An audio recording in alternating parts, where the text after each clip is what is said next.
Laugh out loud, it's the place to be, where geeky minds meet so naturally. From pixel legends to blockbuster heart, dive right in, let's set this vibe apart.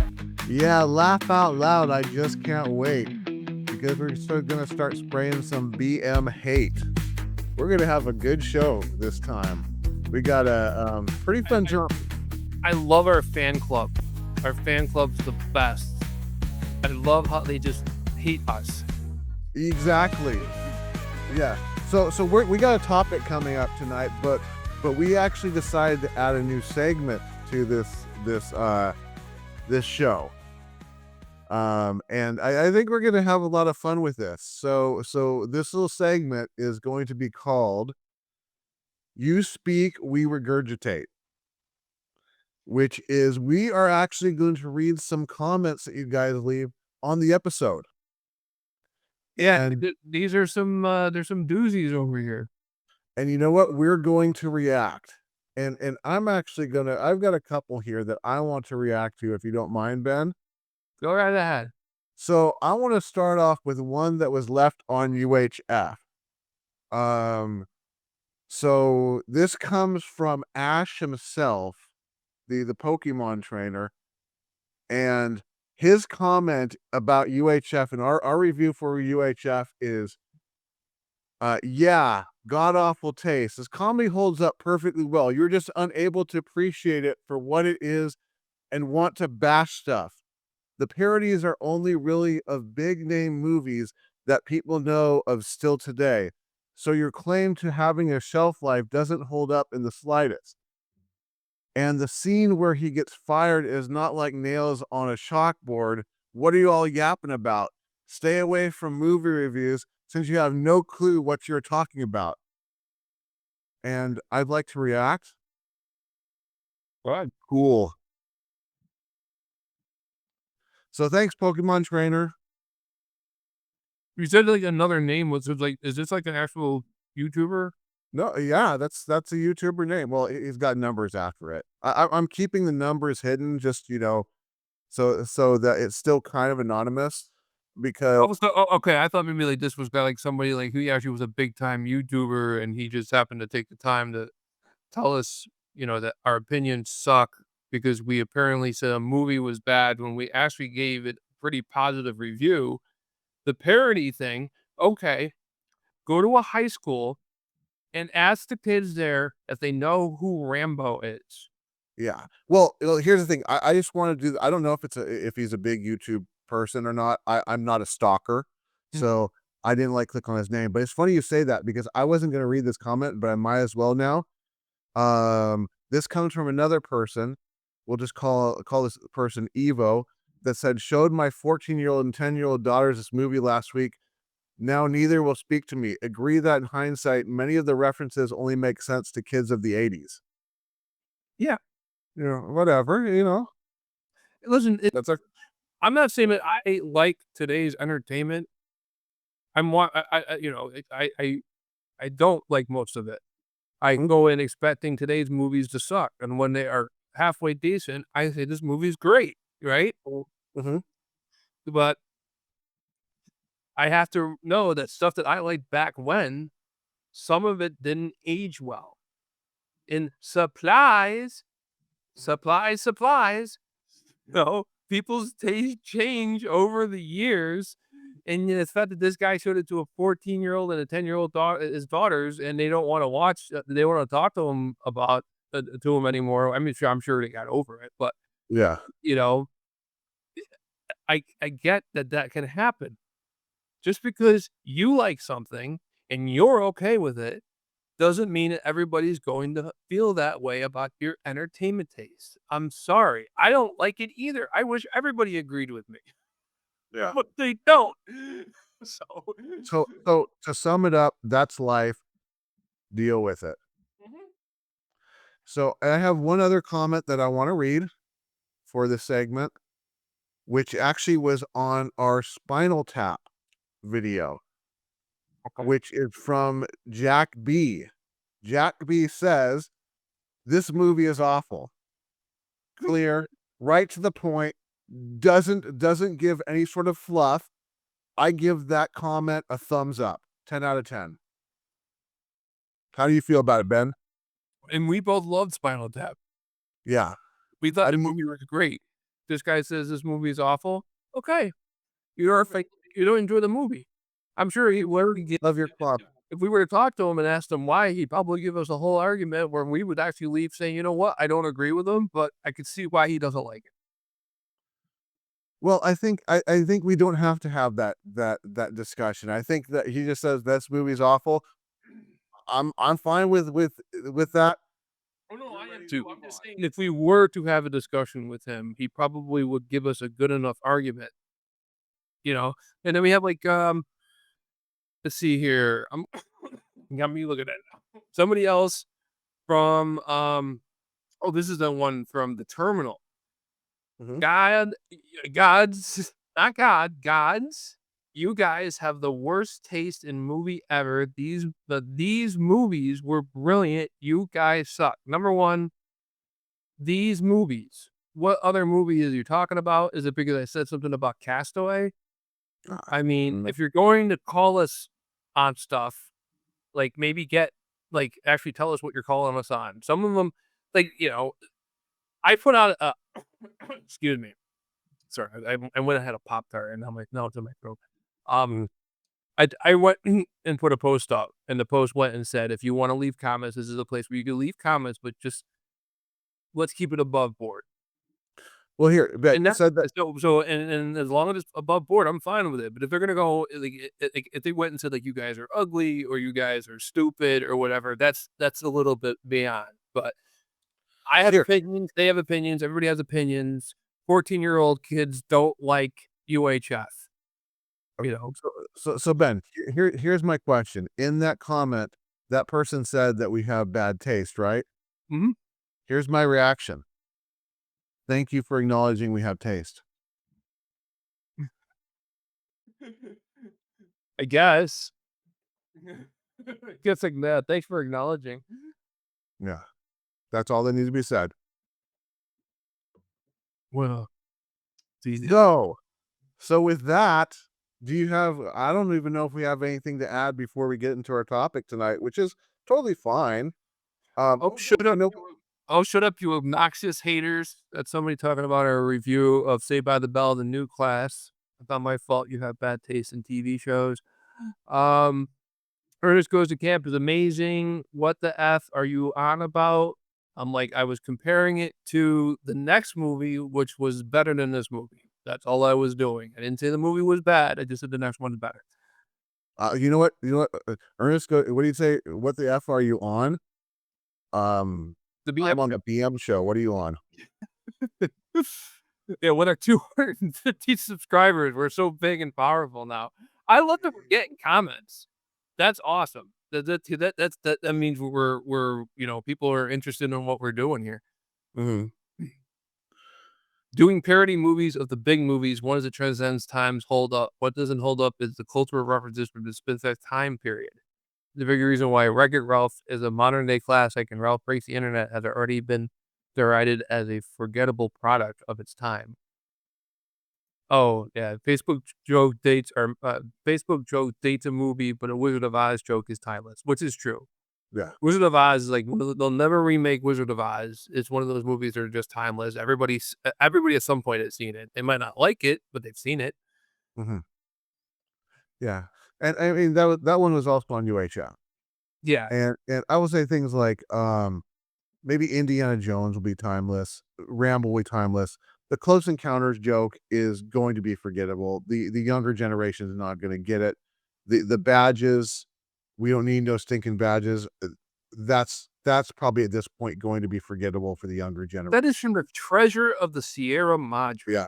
Yeah. How many people just heard me say that and said, "Oh, that's what that's from"? Yes, that is from a movie called The Treasure of Sierra Madre with Humphrey Bogart. Mhm. Which is actually not exactly the correct line, but it's the same thing as Luke, I am your father. Yeah, it became one of those things. It's like it's Which yeah. It's which like actually, if you think about it, UHF has that too because, um, when Weird Al breaks into the room and they say, "Who are you?" He actually says, "I'm your worst nightmare," which is the wrong line as it is anyway. Yeah, they're quoting it with what people kind of remember, like the Mandela versions, I guess, if you wanna call it something, of these sayings where, like, "Yeah, Luke, I am your father," is the one that everybody always says incorrectly, and it's to the point where, like, yeah, it's not the actual line, and it's saying that's not the real line is the same thing as telling me, "Did you know that Super Mario Brothers 2 is different in Japan?" Is it really? Yeah, yeah, the one that we got is actually Doki Doki Panic.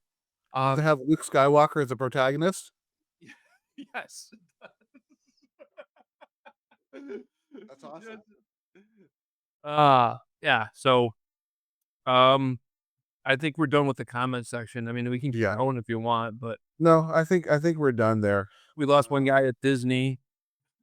I don't even know what that was about, but okay. which one was this? He was reacting to the wild origins of Saved by the Bell. He said, "Well, you lost me at Disney."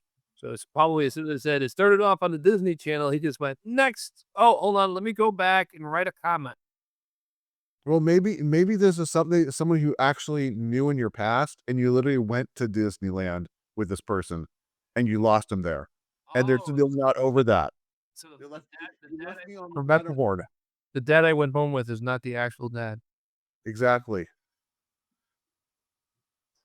Okay. So, yeah, so I think we're done with the comments. I do wanna say I saw something interesting today, was that, I was talking with Maria about there's that F1 movie that just came out because she's interested in that. And I mentioned we still haven't even got together to see Sonic 3, which, what was I believe that was the beginning of this year that came out? That wasn't 2024, was it? I believe they came out in 2024. I think. I'm not really sure. It's Uh, right now, I was surprised it's free to watch on Amazon Prime. So, whereas as soon as it came to streaming, I was about ready to drop 20 bucks to watch it. I'm glad I waited. I'm kinda shocked that that movie's on Amazon Prime so fast for free. Sonic the Hedgehog 3 premiering in theaters on December 20th, 2024, with its worldwide release on that date. It has been, it also had a world premiere in London on December 10th. Mm. Uh, I wanna know, yeah, when it was released digitally. When digitally. And we should get OpenAI as a sponsor. I have them do so much here. Sonic the Hedgehog 3 was released digitally on January 21st, 2025. So you literally could buy the digital version of it a month after, actually, yeah, a month after it came out in the theaters. Almost a month and a day. Or wait 7 months and see it for free, evidently. Oh, and it's on Paramount Plus, as of February 18th. Mhm. So I have Paramount Plus without commercials, so if you wanted to do that, I could watch it off of there. You could watch it off of Amazon Prime. Oh, I already did. I Uh, don't have you watched it? no, Okay. I watched the first and the second one. I haven't watched the third one yet. I'm kind of assuming it's gonna be more about Knuckles. Um, I'll just it's more about the team. But I'm gonna say that, and I don't, and this is gonna sound kind of mean, okay? And I'll probably get comments about this, which we will happily read on the air on the next episode, and I will gladly react if you'd like me to. Just mention that you want me to react to it. I think there's a reason why it's free now. I'll just leave it at that. Isn't that good? It's definitely the weakest of the three. I think it throws a lot of jokes at you at the beginning, like you'd expect, and I didn't laugh once. I didn't giggle once. Mm. I think I'm hoping it's not gonna go the Austin Powers route, which is like, okay, here's a new Austin Powers movie. What we do? Oh, we recycle 75% of the jokes, and the other 25% is Mike Myers singing. So I just hope it doesn't go that way. I But was look, watching I was watching a video today, mhm, and it was kinda ticking me off because this guy was getting facts wrong. mhm. One of the facts he went and said is that Charmed is a spinoff of Buffy the Vampire Slayer, which it is not. Mhm, and I'm listening to him. I'm trying to judge how old he is by his voice, mhm, and he's talking about stuff I don't think he was old enough to either know in his head what was going on, or maybe he wasn't even alive at the point. mhm. Because I'm like, if you're gonna make a YouTube video, it takes a lot of research to do a good YouTube video, especially if something you were not around to experience. It's like the scene in, the, Back to School movie, the Rodney Dangerfield movie, Okay. where it was Sam Kinnison's character, he's the teacher, and he asked some sort of question, I forget what the question is, and and it was about a war. I think pulling troops out of somewhere, I don't remember which one it is. Um, Probably most likely something like Vietnam War or something. And the student gives a classic textbook answer. And the teacher is like, "Oh, that's great. Yeah. Uh, but I was there, and that's not exactly what happened." And then it like explodes on her. And Yeah, oh, yeah, yep. that's exactly what you're saying right there, was that person was like just giving the information that they learned from just doing the research, but you're sitting there going, "Yeah, I lived through this, and that's not 100% accurate." Yeah, and, like, he was, he's talking about also G4 and Tech TV, and I think he got one of the show names wrong, but he might have been right on that, and I don't care enough to go research it because he was talking about, like, I never had those channels, so I only experienced that, like, third hand, but Mhm. I went on vacation to, like, my aunt's house, and they had Tech TV, and I was like, "You guys have Tech TV? I can't believe it, I'm gonna watch it the entire time I'm here." Mhm. And I'm like, "Oh, cool, this is so cool. I don't have any of this." It's like when, I went to high school a couple towns away, when I went to a Mhm. regional school. Mhm. In their town, they had, Comedy Central, and I didn't get Comedy Central yet. Mhm. So all my friends were watching South Park, and I had to go and, like, buy the videotapes in order to see South Park. Uh-huh. It kinda like when, I first got cable in my room when I was, like, a young teenager, and, like, all the channels were unblocked, and one of my buddies spent the night, and, I fell asleep, woke up the next morning to find out that he spent the night watching the unblocked channels. I think it had, like, the Playboy channel and Cinemax channel, which after hours was pretty much the Playboy channel. Yep. Uh, and I'm sitting there going, "You told me you did this, but I really don't want any more information as to what happened. Just leave that all to yourself." And my grandfather had the hot box, and in the hot box, you would get the Spice Channel, 'cause we didn't have the Playboy channel, but we had the Spice Channel, which is the same thing, Mhm. and, yeah, I used to watch it. Me and my cousin would watch it after hours. That channel, you don't really have to watch after hours, but Mhm. yeah, they used to call it Skinamax. Yeah. So, yeah, and it's, yeah, I heard of Skinamax. I didn't have to do Skinamax because we also had the Space Channel, which was just like That's cool, Ben. We can just stop there because we already heard about the, Paula Abdul discovering herself in the wilderness story or whatever. So we're good. "What?" What's the Whatever, we'll just let it Yeah, we'll let that one go. we're moving along. So, I guess we could jump into our topic now that we've derailed the show completely and probably went from whatever 257 subscribers down to 157 with the direction of that one. So tonight we were going to talk about something called I Don't Know You Anymore. These are video game series that have evolved so far from where they started that they're hardly really recognizable to you in a way. To the point where you can't even play them. And I'll jump in and I'll start with the first one, which was kind of as always, the idea, or maybe the catalyst for the idea of this topic, which is a big one because when you're at the top, you really only have one direction to go. And this is a series that did this by the third entry, that it had gotten so far from where it began that I didn't ever want to really touch it anymore. And that would be the Persona series. So Persona is my favorite game of all time. I absolutely love it. By the third game, let's just say by the second game, I noticed they were taking a lot of the depth of creation in it when you're making your, let's just call them partners in this, or different personas to inhabit you. It took a lot of the conversation depth, and it took a lot of the creation depth out to simplify it. By the third one, all it was pretty much gone. And instead, it was leaning more towards social links. And I do not like dating games, and that's essentially what it was. So what's happened is I got the fourth one when it first came out on PlayStation 2, and I probably put like 5 hours into it before I was just done with in disgust on what had happened with the series.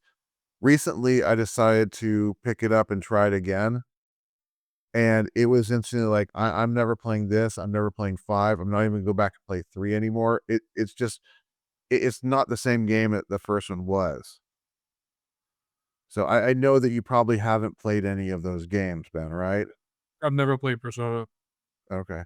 Yeah, it's at this point, it kind of bled over to the sister games in the series. It's feels more like it's focusing on the social links of characters, and it's literally like, do you want to go to the dungeon to fight and gain experience, or do you want to go with Sally to the malt shop? I'm like, dude, we have to save the world. I'd Uh, rather go hang out with Sally at the malt shop. You could you usually go hang out with Sally. This is what you get conversations like, he. I really had too much chocolate malt tonight. He. But I love it so much. Oh, it's so good. Do you like chocolate malt? And then you choose yes, no, and maybe, but sometimes it gives you the runs. And if you choose the right one, you'll see little flowers overhead, and your relationship has now grown with her, and then it's, "Oh, ho, ho, me too, it gives me the runs too. I kinda like when I have to poop like that." Have you ever pooped like that with your friends around? And then you have to choose another answer. And essentially that's what I'd just rather go grind, really.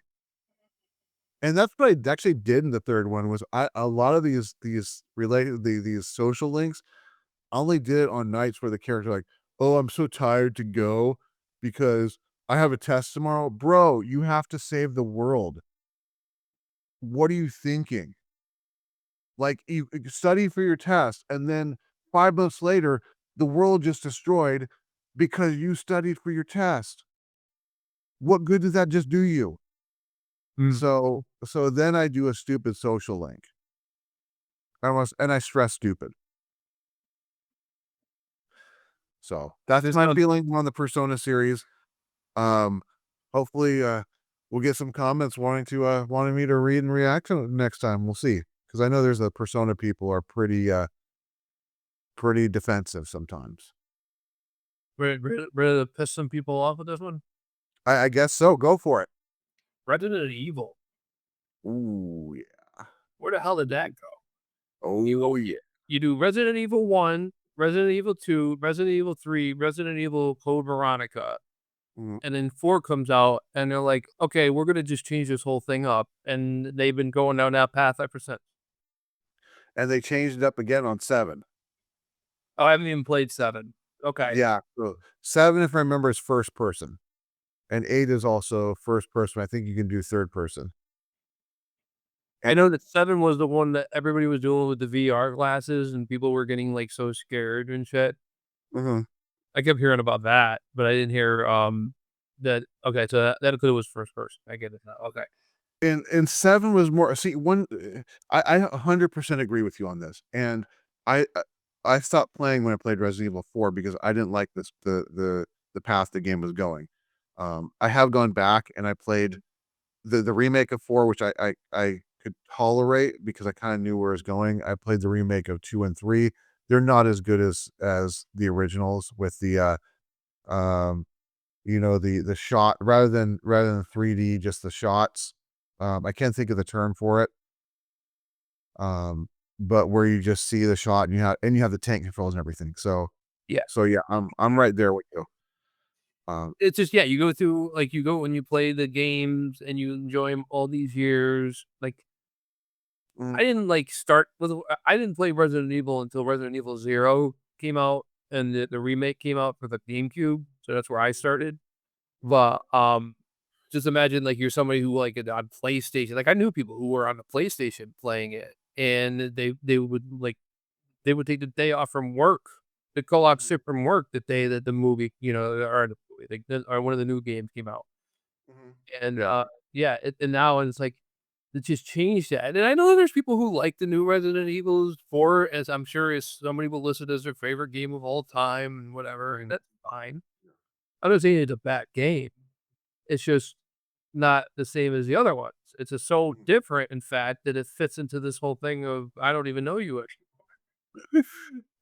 There was a level of cheese that came with Resident Evils that just felt classic, but when you got to 4, I remember having to run away from a boulder, Indiana Jones style, and I'm sitting there going, "This isn't Resident Evil anymore. This is just kind of a joke to me." So, it's yeah, 4 to me wasn't the greatest game of all time. It was the destruction of the series. It's like a That's different series. It's almost like yeah, you almost wish that they would've just called it, like, Resident Evil Adventure or something like that, and just, yeah, just give it a subtitle yeah. other than keeping it in the proper series. Now there was also when they got to 7, there was another shift that they did, that you're not gonna like if you like the really old Resident Evils because with the Resident Evil games, you had strong it was tense because you're in confined spaces, but you knew you were controlling strong characters. You're controlling a team that specializes in handling things like this. Mm, Resident Evil 7, you're basically meant to feel weak. I think you're just controlling an average guy, kind of like a Silent Hill type feel. yeah.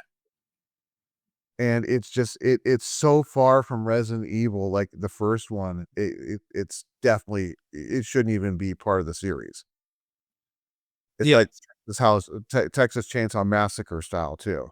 Mm. Yeah, no, it's one of the things where it just went far up, where it started, and then, like, I think it was Resident Evil Revelations. I played that a little, and that almost felt a little bit more like that. I enjoyed that more than I do, like, 4. Like, where 100% agree. yeah. So they're trying different feels, I guess, but that's fine. But, like, if it's gonna stay in the same main line, it should have the same main feel. Yeah, absolutely 100% agree with you on that one. Good entry because I didn't think of that one. I thought that was gonna be the one that set this whole thing up for you, but okay. No, no. All right, so you went and you pissed all our subscribers off. So now with my next entry, I'm gonna piss Ben off. So for my next entry, you all know it. The theme song goes do do do do do do do do do do do do do do do do do. Mega Man? What's that? Mega Man? Yes, Mega Man. Mega Man. I'm kidding, I'm kidding. We all know it's Super Mario Brothers. Yes, actually, it is Super Mario Brothers. No, of course, Legend of Zelda. And you know my feelings on Legend of Zelda, so you probably already knew this was coming. Yeah. But I think that 3D has always been kind of to me, a death sentence for series. Not many have really transitioned to 3D very well for me. Ironically, one of the ones that translated the best to 3D is also known as one of the worst games in the series, for this one, which was Castlevania. I really like the N64 style. Legend of Zelda, though, transitioned to 3D on also N64, and that's where I think everything just went just crashing and burning. Um, it's the problem that I found with it, with the transition to 3D is if you do 2D, you had set screens for where you were located, and you could cram those screens with lots of enemies. So it could bring up the challenge and put as many things on the going on the screen as possible. With the transition to 3D, that's completely lost. So I found a lot of the time in the Ocarina of Time, I was just running across a map doing nothing for minutes on end. And that just seemed to escalate more and more as the games went along. I did finally try Breath of the Wild. Really sat down and tried Breath of the Wild for about an hour. And the most time I'm gonna play Breath of the Wild in my life is about an hour, because I think I'm getting away from an open world type of feel as well too, because I kinda want a direction. I kinda want I feel like I have a goal that I'm going towards, whereas when you get to open world, it's like, "Well, just do anything you want," which was fun, but nowadays, I'm more pressed for time, so I just wanna start going down a path where I feel like I'm accomplishing something, and I think Zelda lost that as well too on the transfer to 3D. Mm. I disagree with you. I love the new Zelda games, but I can understand what it does fit the topic of it being completely different. Mhm, Because the newer Zelda games, like I was talking about Breath of the Wild and Tears of the Kingdom, they mhm, don't really feel like they're Zelda titles when you first start them. mhm, But when you get into it, eventually you start hearing the music click cues, and they start bringing some of the enemies around that you're used to and stuff like that, where they start bringing the familiarity does come back. But mhm, I understand how it does feel like yeah, it's like completely different style of game and doing the doing the open world thing yeah, where there's no direction. I didn't like it at first. mhm, But after a while and you realize that you really could make Link your own, mhm, like he will wear you could get your clothes dyed. yeah. You know, everything would get like a haircut. It's like So you had to pick what kind of food you're gonna eat. You gotta pick what kind of weapon you're gonna use, what clothing your guy is gonna wear. Like, and it's a lot of stuff, yes, but like it just when you put enough hours into it and you're doing these decisions, you're not doing it's not like when you're playing Elder Scrolls where you got that's what I was gonna say. It sounded like it's the Legend of Zelda Scrolls. but it's not like that because in Elder Scrolls, you spend the first hour or 2 of the game designing your guy, where in Legend of Zelda, they already give you, "This is what your guy is gonna look like," and you realize when you're, okay, so I got this is actually a Ben Does It that we forgot to do tonight. I bought the Switch 2. Oh, yes, that's right. We should probably, yeah. We So I forgot bought the about. Switch 2. My review of the Switch 2 is this. If Wait, hold on, Ben. Why don't we do that? Why don't we do the topic and then we'll do the Ben Does It? Unless okay. is it directly related to Legend of Zelda? It kinda is because, well, I'll just tell I'll cut it out to just this point. I went and, at getting the Switch 2, I decided to play the Legend of Zelda games. I actually paid the $10 and upgraded them to the Switch 2 versions, and I start playing Tears of the Kingdom, and I'm like, I haven't played it in over a year. I forgot where I left off, Uh-huh. and I forgot what my guy looked like and all this other stuff. I had to go and refine my guy's house and everything. And I'm like, "Look at the outfit he's wearing," and I'm like, "Oh, I remember why I'm wearing the clothing that I am because they all have different effects that I wanted to have for my guy." Mhm, But I bet you somebody who's in the same place I am in the game, their guy looks completely different. And then they give you a house. I went to the house, and then my house design, I bet you is completely different than every other house design. Mhm. Everything's you have this level of also, like, what I have for weapons, what I have for experience, what I have for power-ups, everything is gonna be different. It's a different experience for me to everybody else on these new Legend of Zelda games. If you wanna get more linear, if you like having it with an older style, they re-released Link's Awakening, and then they also did a sequel to Link's Awakening. Both are available on Nintendo Switch.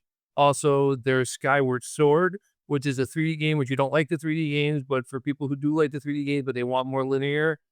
I haven't played Skyward Sword, but I heard Skyward Sword is one of the most linear based games that they could have, that they have at Zelda. Like, there's no question what you're supposed to do next.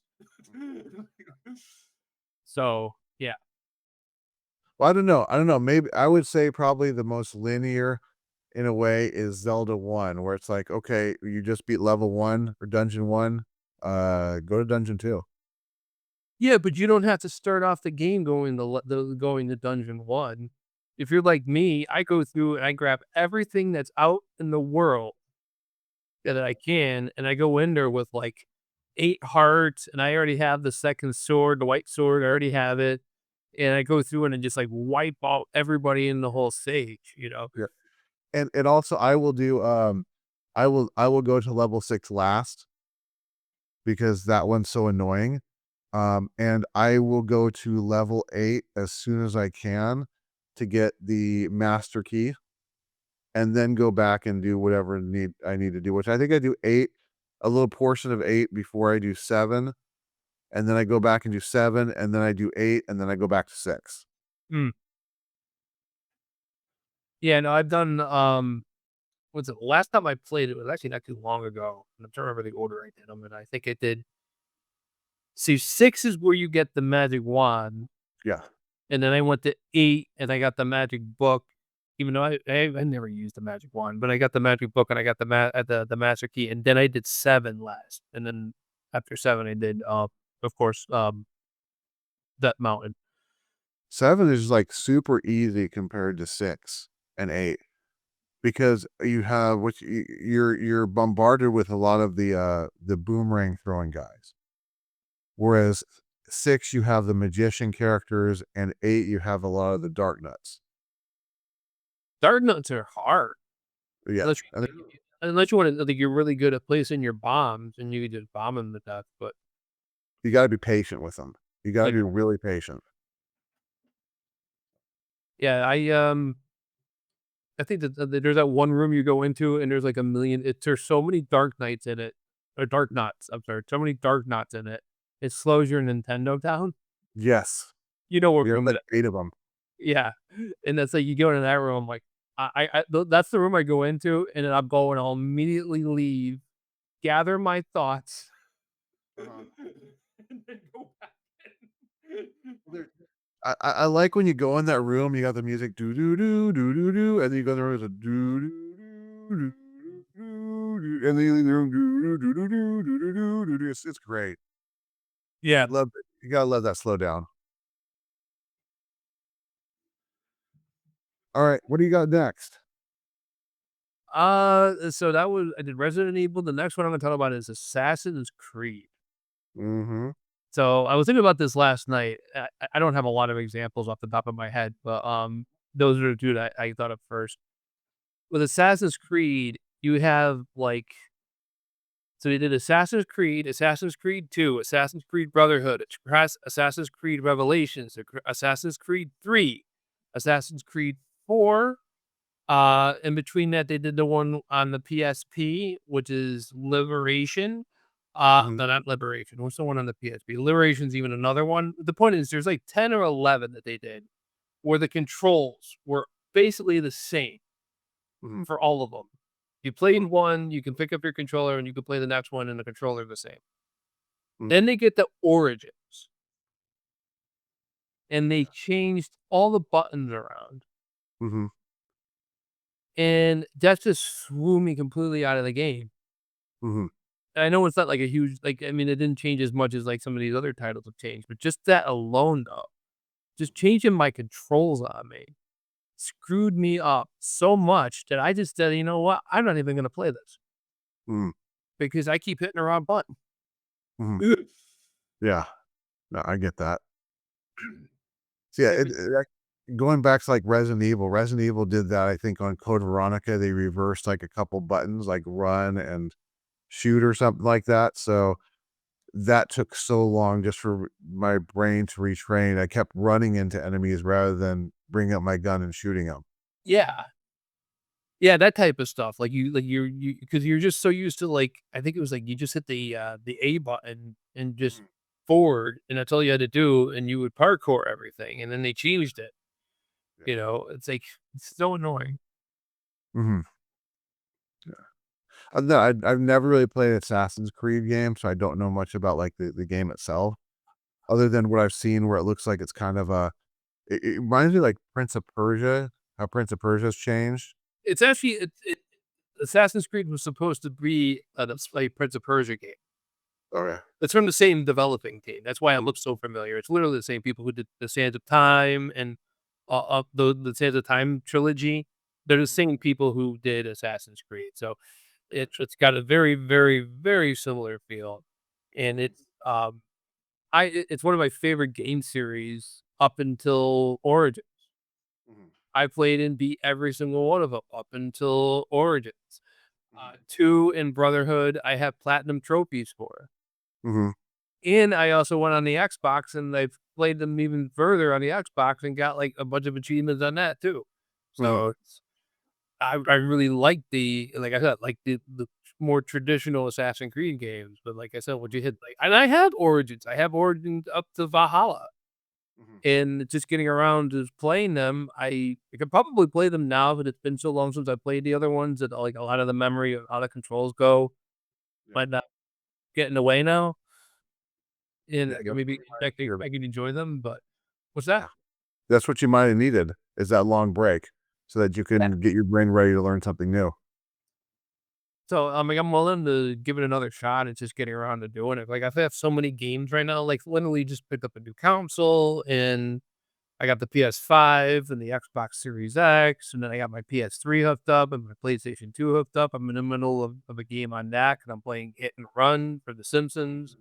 Mhm. I'm stuck on a level on that, so I haven't been playing that in like 2 months. But, like, it's like what to play. There's too much. Yeah. It's hard to pick something. Mhm. But yeah, so that's Assassin's Creed. Okay, so I'm gonna jump in with a extremely big title name.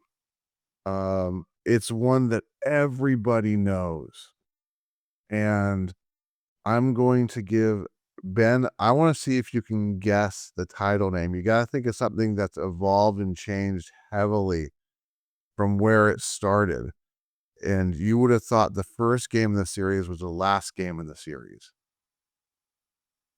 Metroid? Any what's that? Final Fantasy. Final Fantasy, exactly. Final And the Fantasy, hit that gave it to me is you would think that the first game is the last game in the series. exactly. I was hoping you'd pick up on that. Yeah, so here's a series that started as one of the first NES RPGs, and now is a Devil May Cry RPG, maybe? It's so vastly different just going across the 16 mainline games. And there's so many points in this series where the games evolve to where it's unrecognizable from the first, and then just keeps going further and further and further. And it's funny because it has that, first 10 are great type of, how would I say, just the standard knowledge of the series, and, like, even people that come to it now is like, they hear the first 10 were the great years of it, and then, so what does that mean for the rest of it? It's just it's gotten more action-based, um, and it's gotten more focus on one character while you're in a party. And a lot of that changed with when you got to 11 and everything went online, and then 12 was kind of mimicking the online style. And it never got back to where you felt like you're controlling a party. In addition, it never really got back to where you felt like you were controlling a class either. Um, 9 and 10 did a good job of feeling like classes, but other than that, it's evolved more to characters rather than classes. Mm, So instead of having, oh, I have a warrior, I have a white mage, I have Lilith who casts white magic, and I have Sven who uses swords. So it's definitely gotten to be an interesting series on how it's evolved. And it seems like apart from Final Fantasy 13, after 10, I don't even want to touch them mm. because they're so different. Yeah, I really haven't played anything past 10. I got pretty far in 10, but I haven't beat it yet. But, the other ones, like, I have, like, just no interest. It's like they took away the turn base. Everything's, like, happening boom, boom, boom, and one of the things I like about Final Fantasy is I could put it on, and then I could like, if I have to step away for a second, I don't even have to pause it. Yeah, exactly. I just, "Okay, hold on a second," and then just walk away and then come back and keep playing. I it's Mm. What what's bizarre, and you might want to look into this, is that as the Final Fantasy game series has evolved to get away from that, Square has brought in a couple other titles in. Um, if you want to get that old Final Fantasy feel, you can do the Octopath Traveler series. That's very reminiscent of like Final Fantasy 6 feel. And also Bravely Default series, which is kind of like Final Fantasy 3 and 5. And Bravely Default is so Final Fantasy that you got 4 characters that I believe they are like the Warriors of Light protecting the 4 crystals. It's basically taking Final Fantasy and making it a whole new story. mm, So now I will say the first Bravely Default is really, you know what? We'll talk about the first Bravely Default when we get to a different topic that I have planned. So, and it's actually probably going to be the reason why that topic's going to come about. So I'll leave it at that. But definitely, if you want to get that old Final Fantasy feel, I really recommend checking out Octopath Traveler, and I really recommend checking out Bravely Default too. mm, okay. You know, I think that's it for Final Fantasy. You're up again, Ben. Really didn't have much more than I mean, I can talk about, like, games that, like, that are it's not negative, but they do feel different. It would be like, Super Mario Brothers over the years. It went 3D. Now they're kinda do 3D and they do 2D versions, and it literally, like, they kinda turn into 2 different corresponding series. Exactly. It does feel like two separate series at this point. Yeah, like, there's a 2D Mario and 3D Mario, and the stories don't even really match up anymore. I don't think they were even trying for canon. Mm. A Well, lot I of them think that, don't a lot of them don't do canon. yeah, I think the Super Mario. I think they recognize that there's those people that are into the 2D style, and they're still living in the definite retro age of Super Mario Brothers. Because if you take something like New Super Mario Brothers or Super Mario Brothers Wonder, I mean, New Super Mario Brothers feels very much like the original Mario, whereas Wonder feels a lot like Super Mario World. Yeah. So they're recognizing that those people are still in that era and they want to cater to them. Whereas the 3D versions, to me, it feels like they're just like slapping new stuff and seeing what works because they're just bizarre to me. Yeah, the 3D ones, like, cause the last one for the 3D they come out was Odyssey, and from what I understand, the 3D ones are considered to be, like, the main Mario type, Yeah, and then all the 2D ones are just, like, extra ones, I guess. yeah. And then if you get the Mario Maker, you can make your own levels, Mhm. and a lot of them, I'm sure, like, the newer games that are coming out, they're probably getting a lot of inspiration from those levels. Like, Mhm. basically, pay for the game, that's $60 now, so you pay $60 for the game, add in the yearly fee for Nintendo Online, which starts at $20, so you just paid $80 to become a game developer for Nintendo. Yeah, you're doing the work for them. So it's but I mean, Mario Maker, I have Mario Maker 2. I find that to be fun, and that Mhm, one is like so much like um it's you could do regular Mario style, Super Mario Brothers style. I mean Super Mario Brothers, Nintendo. I mean Super Mario World. You can do, uh, and I think you can even do like the modern day 2D look as well. mhm. There's like so there's a lot of stuff you can do with that. I just trying to play through the story because I don't have a Nintendo account, an online, another paid online account, so I can't download. Mhm. Yeah, So yeah, that's the only thing I can think of to mention would be like how Mario's just changed over the years. yeah. Alright, well, I mean, I can throw out a couple more. I got one that I definitely wanna throw out, which is Wolfenstein. What the crap has happened to Wolfenstein?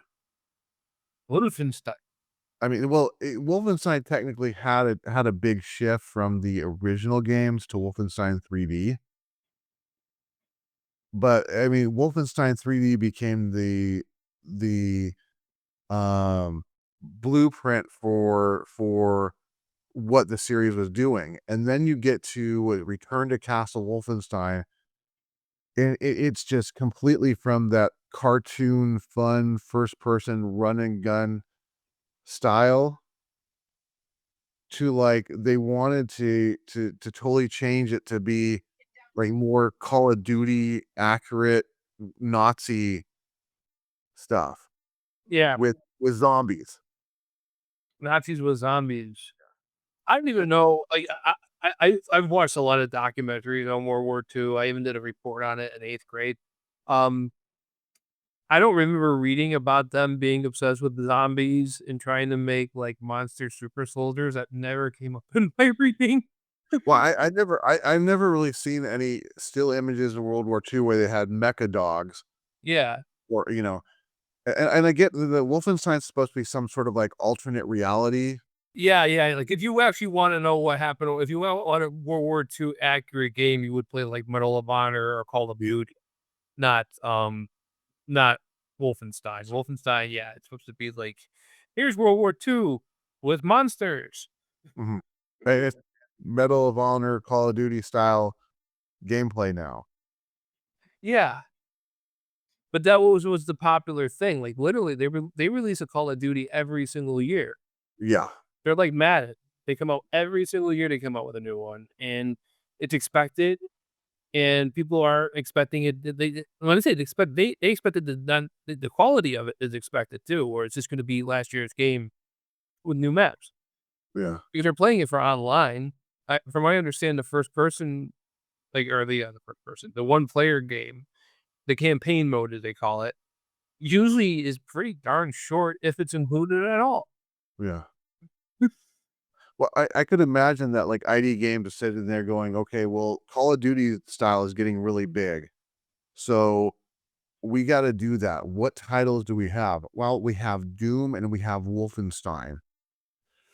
I mean, if you, Yeah, we're gonna need to sacrifice Wolfenstein at this point because Doom is not gonna work that way. And the that's way thing is, really like, even with the newer Dooms, though, it feels like they've changed a few things of that too, because it oh, doesn't yeah. like, it doesn't feel like the Doom of old. No, it So that, doesn't why would you want to remake that? If anything, maybe you can come up with an expansion pack or something. But because it's great. yeah, I can't stand the new Dooms. I really I didn't even pick up Dark Ages because I despise the 2016 version and Eternal so much because of the glory kills. That was glory kills really killed Doom. see, I don't even know what the glory kills are. That's how long I've been away from it. It's like I'm so out of the loop on that. I'm like, and I don't care. I don't know what it is. I don't care. Think Mortal Kombat fatalities in the middle of a first person shooter. Okay. Oh, that's another one that got away. See, now you're reminding me of stuff here. All right, go for it. Talk You Mortal you don't even Kombat. like you don't even like this series, and Mortal Kombat's like so different than it was back when it came out. Like it's just, it doesn't even look the same. And the last time I saw it, they had like they had a PlayStation hooked up when I was working over at Best Buy in the break room, and people would be playing the newest Mortal Kombat game. They're like, "Oh, dude, this is so good and everything," and I'm like, "Yeah, Mortal Kombat should have stopped at 2." Mhm. I still Yeah. think that. Like, they're doing a Legacy Collection, and I'll probably get it. But, dude, Mhm. here, have you heard about the Legacy Collection? I haven't, no. Okay, did you got the Street Fighter Anniversary Collection, right? No, I don't need to get the Street Fighter. I've got those all over the place, all those games all over the Okay, did you get any of these collections that, like, I think, who's making it? I think M2 might be making it. I'm not 100% sure who's making it. I okay, so I don't get collections because I usually already have the game, so I don't really bother with it because usually those are just bloatware to me because it's like you get the same games that are like 10 megs in a 5 gig game where it's just bloated with artwork and director commentary, which I don't care about. Oh, see, I found that interesting, and I got the Atari 50th Anniversary Collection, Uh-huh. and that came with, a whole documentary, Mhm. and I'm like, the documentary alone almost makes it worth the $30 I paid for it. But it was just a really good documentary, and then you had all these games too and everything. Um, but with the, Mortal Kombat collection, Mhm. from what I understand, it's going to include it's like the Ninja Turtles Cowabunga collection. Mhm. Do you have that? No. You know that either. Alright, well, when they did the Ninja Turtles Cowabunga collection, they included the arcade game, and they included every single home console release that Konami was involved in. Mhm. So, that would be like Ninja Turtle 2, the arcade game, Ninja Turtles 3, then, for Super the one Ninja Turtles 4 for Super Nintendo, the one for Sega Genesis, all of the tournament fighters, all the versions that came out for Game Boy, uh, all those games were included in the Cowabunga collection. Mortal Kombat collection is gonna be the same thing. They're gonna include everything that come out for Genesis, Super Nintendo, 32X, Game Boy. I think they may even have Game Boy Advance in there, but definitely Game Boy for sure. And they're not including Game Gear, which I'm a little like I'm like, well, include Game Gear too. And there's also a version that came out for Master System. And release the Master System version. Like if we're gonna release all of them, release all of them. The one that everybody's upset about is the Sega CD version's not going to be there. But Mm. it's Mortal Kombat, yeah, because all the different Mortal Kombat's that come out, and then all the arcade versions up until 3. So it's just 1, 2, and Mm. it's Gotcha. 1, 2, and 3 in, like, 90% of the home releases. Yeah. Because they don't have the Sega Saturn version, they don't have the PlayStation version, but they have, everything for the 16-bit systems and older.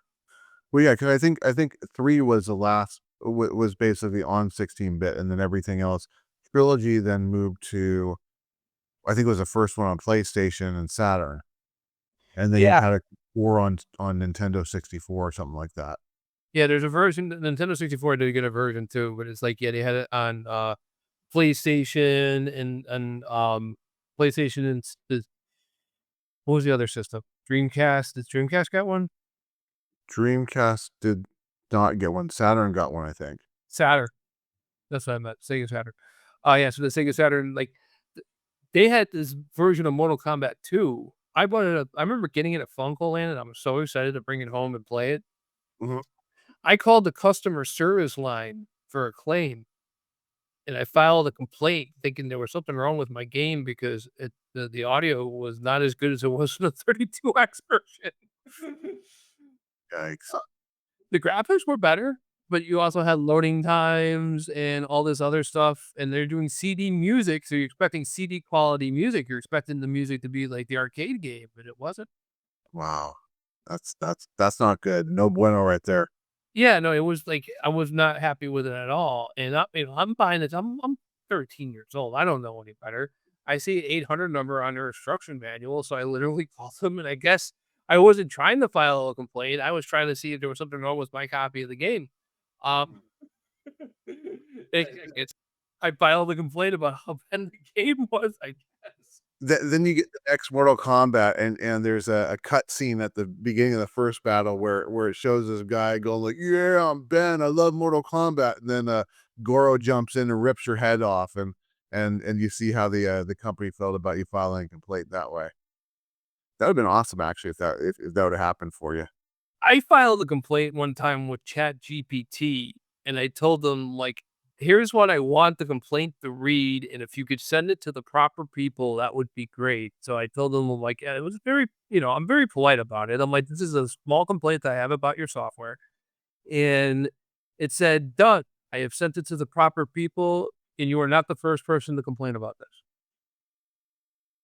And it was because of, if you look at some of our YouTube thumbnails, I stopped using ChatGPT for thumbnails for this very purpose. It doesn't do YouTube thumbnails correctly. It frames it wrong. It doesn't do 16:9. I think it does 16:10 or something. So it ends up being like it doesn't fit properly. And it also cuts some of the words off, which I'm more upset about the words getting cut off than anything else. Um, I was trying to do something for work. And when I'm doing it for work, I get a little bit more upset about it, this stuff, because like, now I'm getting paid to do this. So I kind of want this to be a little bit more like, if it's for the podcast, like I'm a little more go than if I'm doing it for work, because it's just, you're saving me time. So it's not exactly perfect, but you just saved me 20 minutes, so I'll take it. And, yeah, so I told them, like, "Yeah, fix your when somebody asks for a YouTube thumbnail, make it 16:9 and stop cutting the words off." Mhm. To long story short. No problem. Yeah. So I got one more that I gotta throw out, Okay. and I have a feeling that this one's probably gonna be the most controversial of them all, given the fans and the feeling the fans have not only towards the series, but the creator of the series.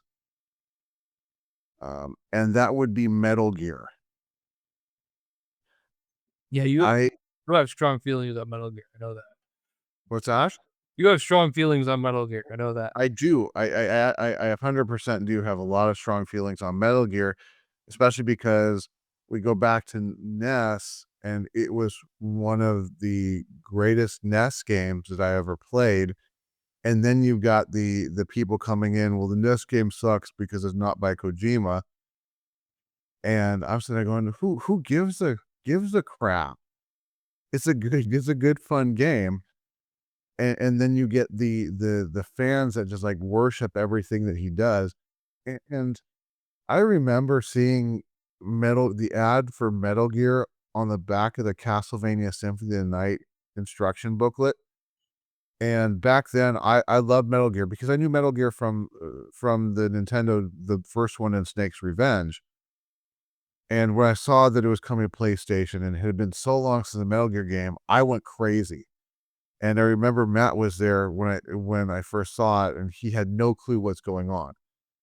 Um, and I think when you get to Metal Gear Solid, there's this really big shift in what the series is doing. Not only is it going more kind of like a 3D-ish, but it's not really 3D.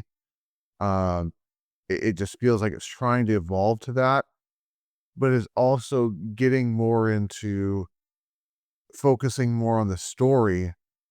And I think that starts to lose the gameplay because the first Metal Gear, I don't know how many times I played through that game because it's just absolutely fun to play. And I'd have like the location of every little thing memorized. I played through Metal Gear Solid to get the tuxedo, which I think you have to beat it twice. And then on the third time through, as you're going up the first elevator, he'll put on the tuxedo. As soon as I got that, I stopped playing and I have never gone through it since. And I've done Metal Gear Solid 2 once. I'm never gonna go back to that. I've done some of 3. I'm never gonna go back to that because I think the whole gameplay is getting lost as it gets further and further and wanting to get this more elaborate story. Mhm. So, and I think that a lot of the fans, maybe they do like the gameplay. I don't know, but I think a lot of them focus on the story aspect, which is fine if you're really looking for a story-driven game, go for the Metal Gear Solid series. Go for Metal Gear in general. Um, but I think there's a lot that defend it because of that story, saying that's a great game just because of the story. When you overlook, to me, the gameplay has just dropped. And from what I understand, the way that I find the Metal Gear Solid or Metal Gear games good is it seems like for me, the less involvement Kojima has in them, the more I actually enjoy them. So, because I think he didn't do the Metal Gear Solid or Metal Gear Ghost Babylon Game Boy Color, I think it was, very much of it, and that one ended up being great. But anything that's in the Definite Solid series where he's touched is not getting played by me. People who are get obsessed about these creators and stuff, I was just thinking like the Star Trek: The Next Generation was created by Gene Roddenberry. He also Mhm. created the original Star Trek series. Some of the worst episodes of Star Trek: The Next Generation were written by Gene Roddenberry. Yeah. So, just because I mean, and I'm not saying I don't like, I'm not into any of the Metal Gear Solid games. So let me just pull myself out of that. I'm just saying this is in general. Just because somebody created a series doesn't mean that they should always be the ones who are running it, Yeah. because they might not have Gene Roddenberry did really well with the original Star Trek series, but when he got to the 1990s and he's writing The Next Generation, this old man was still writing for the 60s. Mhm. So, I can understand, like, where if you have a series that's been around for long enough that it does need to grow, it does need to expand, it does need to have new blood take over. Um, Speaking of that, this is something that's turning into something that I barely can recognize anymore. This is not a game. This is I guess, a TV series, a entertainment juggernaut, World Wrestling Entertainment. Mhm. There is advertising on everything. Mhm. Truman Every Show style? What's that? The Truman Show style, like, in the middle of a match, and they're like, "It's good that I got through this headlock using Johnson's hand spot." Yes, yes. No, they're not going that far yet, but it's like the ring has advertising all over it. There's advertising on the barricades, there's advertising on the announcer's desk. And I'm watching the Stevie Richards show on YouTube, and he's talking about, and he's absolutely right on this. The next step is they're gonna put advertising on all the gear. Yeah. And I'm like, not only are they gonna do that, everything's gonna be brought to you by something. Yeah. Here's Oh, Cody yeah. Rhodes. Cody Rhodes is making his way down to the ring. Cody Rhodes' entrance is brought to you by. See, I was thinking more like I know this guy's probably not around. Here comes The Rock, and The Rock is brought to you by Pfizer.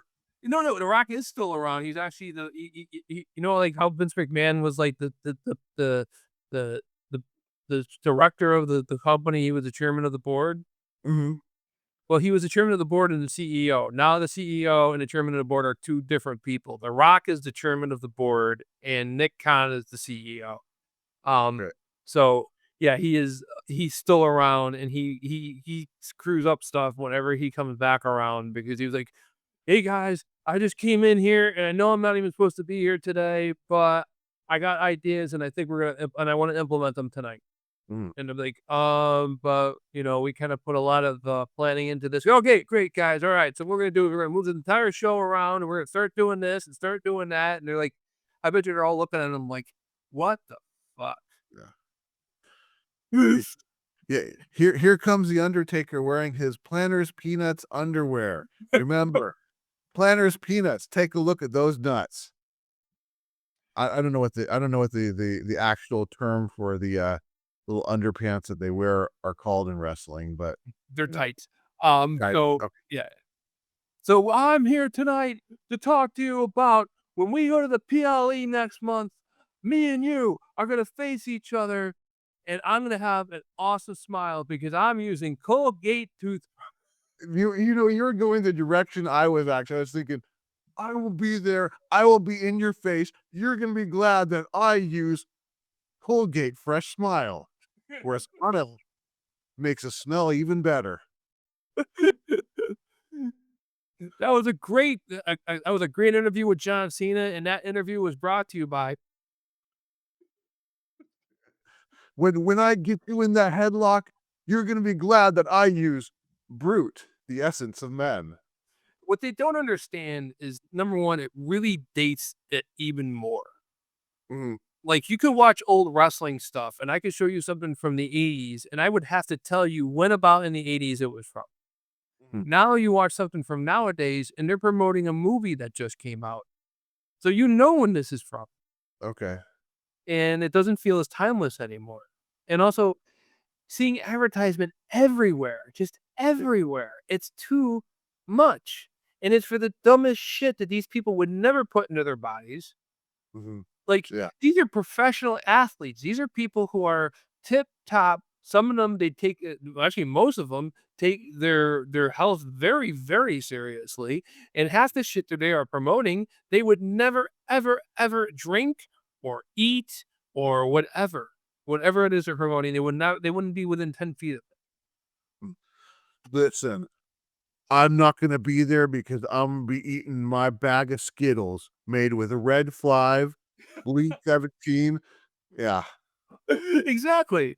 It's like this match is brought to you by Snickers. And then you go and they show them like a Snickers ad where like one of the guys is eating a Snickers bar and it's like these guys don't eat. I mean, Otis, that Mhm, guy probably eats all the Snicker bars in the store, but you got a guy like Randy Orton who's our age and he looks like the guy never leaves the gym. mhm. You think he's gonna eat a fucking Snickers bar? Hey, dude, sometimes it satisfies.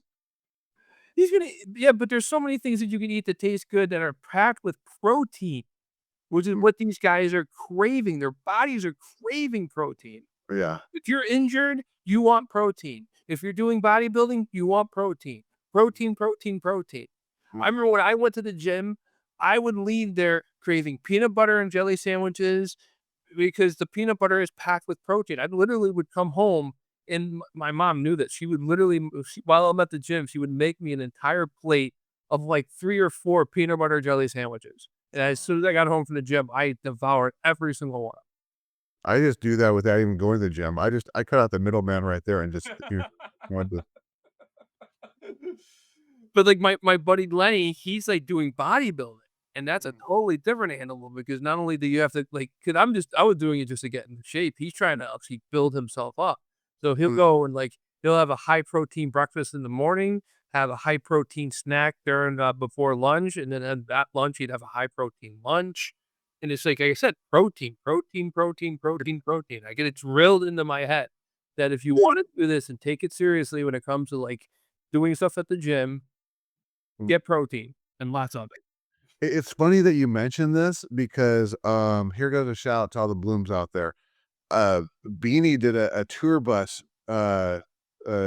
tour when they were doing their US, world tour, and they're going through everything in the tour bus, and they open up, "Well, here's where all the candies are, and if you open it up, it's, like, loaded with sodas," and I'm sitting there going, "And I bet that as soon as they leave the tour bus, that same amount of candy and sodas will still be there, because there's no way. There's It's no like way that that that tour you got is like when you go and they give you a tour in North Korea and they show you the grocery store that has all the great groceries in it. exactly. That all they're doing is like people think we're starving the girls and not allowing them eat candy. Let me tell you what. We let them eat candy and we let them drink soda. We can't shut up. Shut up. Well, Yes, you you got can. You can. You could always do that. Just shut up. you Yes. gotta that's not probably even further, dude. You gotta say, "This is the North Korea videos where they go to the grocery stores and show you great groceries and electricity." Yeah, they show you all like and they show you, like, the great apartment that somebody got, and it's like, Mhm, I'm not saying they didn't get the apartment. It's great right now, but when they get the rolling blackouts and they don't have electricity for a mhm, couple hours, mhm. "Now we will take your bed and your table, and we'll install prison bars on your windows. and we'll give you a radio that plays nothing but state-ran entertainment, and you cannot turn the radio off, you can only turn it down. You wanted meat for dinner, you will get cockroaches." It's crazy. Yeah. Anyways, let's do this Ben Does It bit because I'm gonna start wrapping this thing up. Taking Yes, let's hear about Ben does it so you don't have to. So it sucks for something that you don't want to do. Well, guess what? Ben does it so you don't have to. so I got so like when they announced the pre-orders, I dragged my feet registering for pre-orders at Nintendo's website. But I went and I signed up and they sent me an email saying, like, you're not in the first batch, you're not in the second batch, you might not be in any of the batches. It depends on how well this sells, but we'll let you know. Basically saying like it's almost like trying to get banana tickets. So don't call it. We'll call you. Yeah, basically. Yeah. So I got an email on Wednesday from them saying that or Thursday, I got it from them, and then it was telling me that, I'm up for ordering a Nintendo Switch. Mhm. So, I hemmed and hawed on it for a day, I looked at how much they're selling for on eBay. There is no secondary market for these things, they sell for less money than they sell for if you buy them. 'Em. They're like, literally, you guys are losing money on these on eBay. So I'm like, "God, should I get it? Should I not?" You're like, "You know what? If I don't get it, it's gonna bother me that I didn't get it. Mhm. So just do it." So I went ahead and I ordered it, and I got that on Friday, and my review of the Nintendo Switch 2, here it comes. Mhm. iPhone users will know what it feels like when I describe this. When you upgrade your iPhone, Mhm. all your apps that work on your old iPhone still work. It still looks the same. It still feels the same.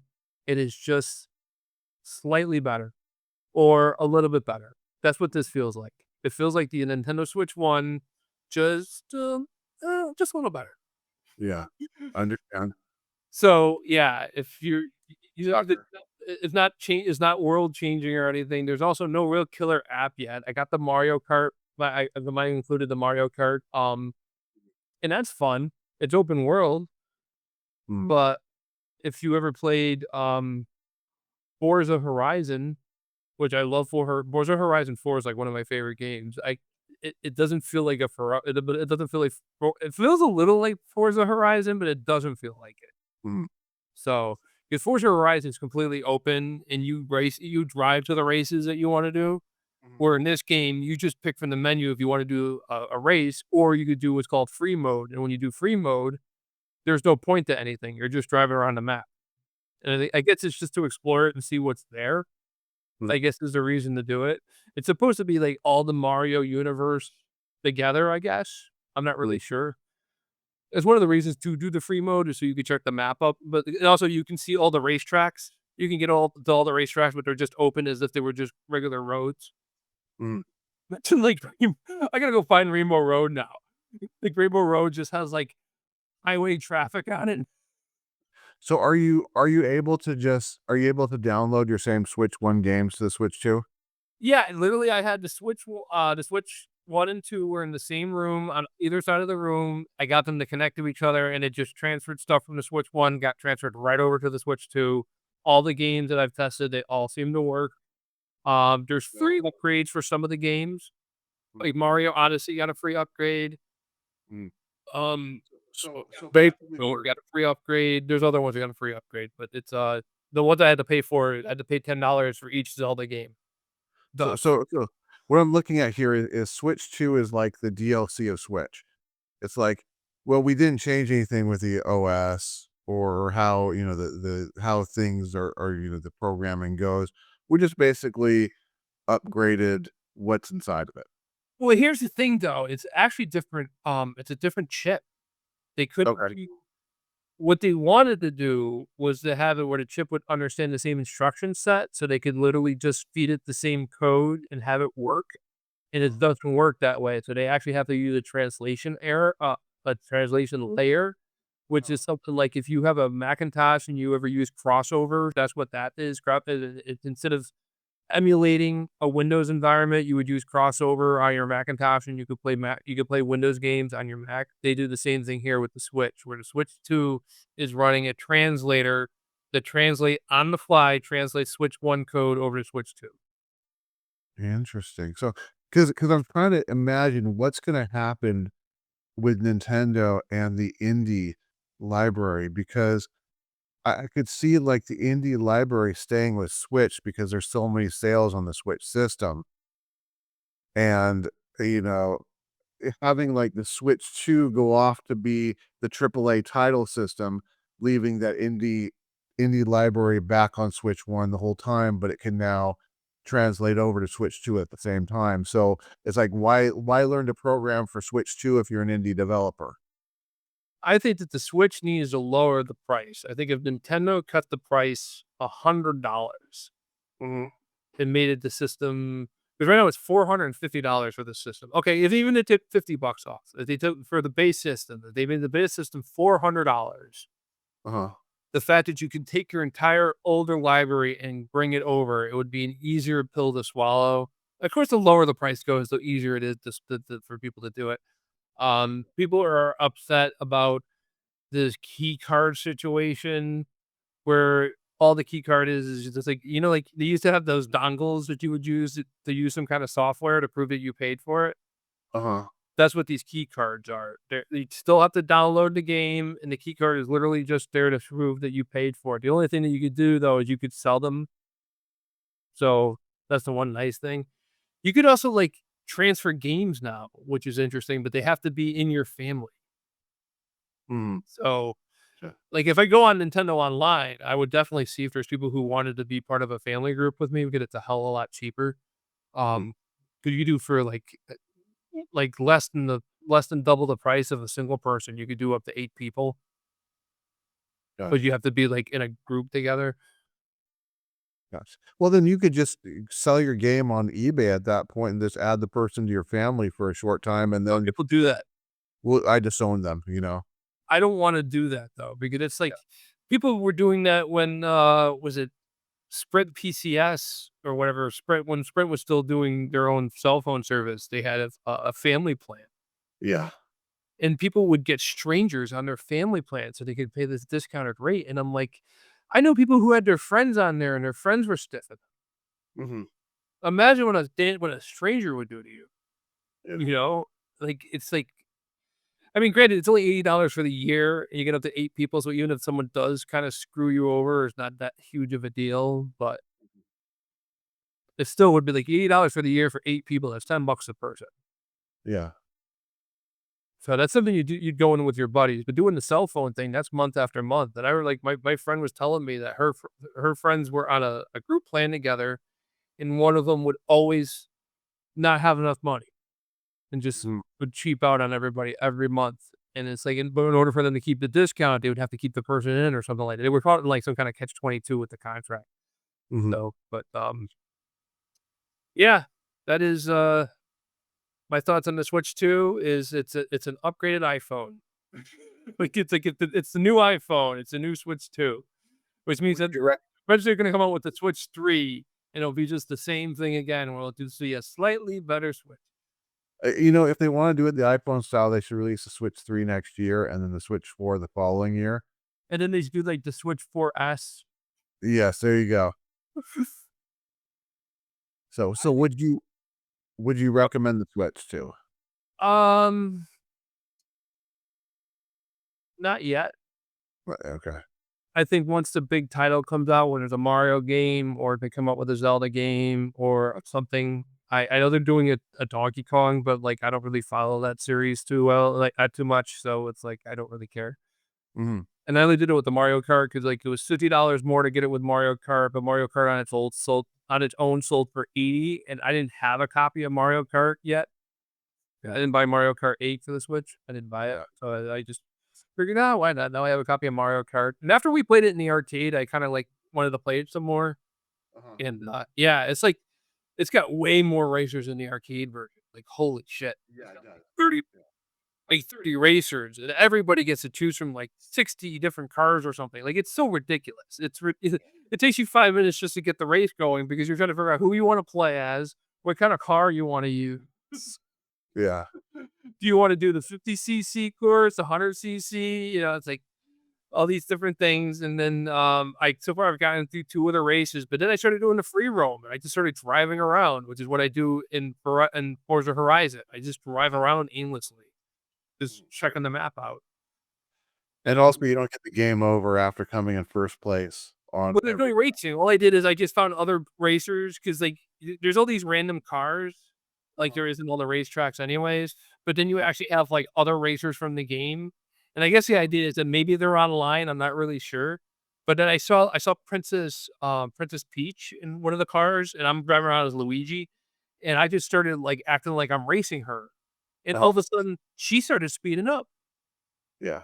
So I'm like, "Okay, I guess it's on. I guess we're gonna just have a fun little race here up this hill." And I don't know if that was another person or if that was the CPU doing it. I'm not You really know that was me, right? that was you? Okay. That was me. Peach represent over here, Yeah. We 24/7.